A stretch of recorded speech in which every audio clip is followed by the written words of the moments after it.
The village of Black Hollow lay hidden deep in the embrace of ancient woods, its existence almost forgotten by time.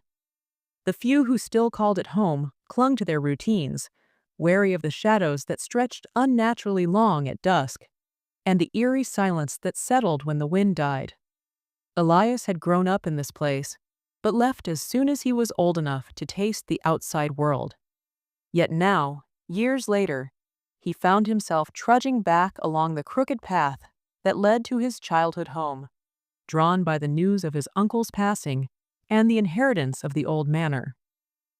The manor stood at the edge of the woods like a sentinel, its once grand facade now cloaked in moss and decay. As Elias approached, the air seemed heavier, the silence oppressive. Inside, the house was as he remembered, suffocatingly dark, filled with the scent of rotting wood and mildew. His uncle had been a recluse in life, and his home reflected his isolation. Elias began the tedious task of sorting through his uncle's belongings. The attic, a labyrinth of forgotten objects, yielded the most curious finds. Among them were a collection of journals, their leather bindings cracked with age. The entries were erratic, filled with cryptic ramblings about the collector and artifacts buried in the woods. Some pages were written in languages Elias didn't recognize, the symbols writhing on the paper as though alive. Curiosity led him to the woods the following afternoon. The trees loomed overhead, their gnarled branches forming a canopy that blocked out the sun. As he wandered deeper, Elias felt an odd pull, a sense that he wasn't walking randomly, but being guided. His footsteps brought him to a clearing, where the earth seemed disturbed. He knelt and began digging with his hands, the soil damp and cold beneath his fingers. His nails scraped against something solid, and he unearthed a small, tarnished locket. The metal felt unnaturally warm, pulsating faintly as though it had its own heartbeat. Intrigued, Elias pried it open.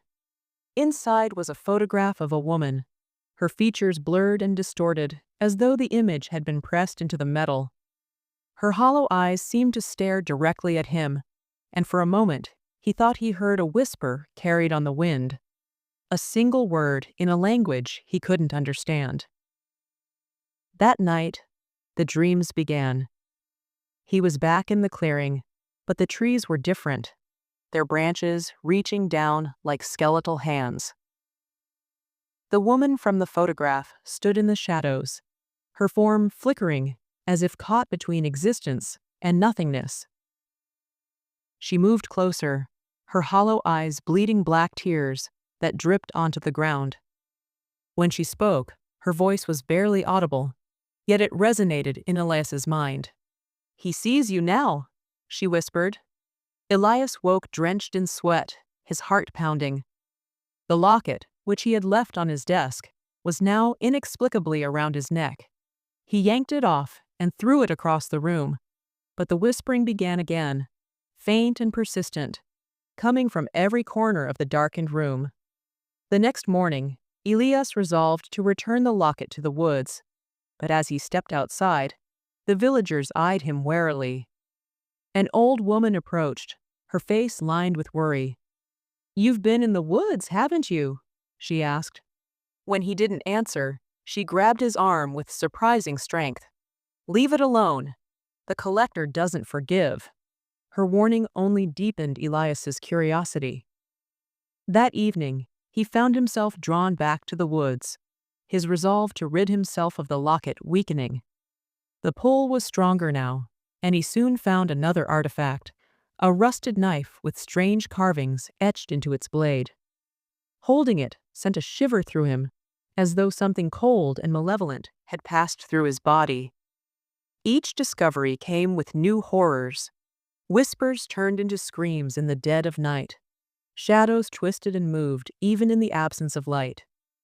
And always, just at the edge of his vision, Elias saw a figure watching him, a tall, robed being with hollow eyes, the same as the woman's.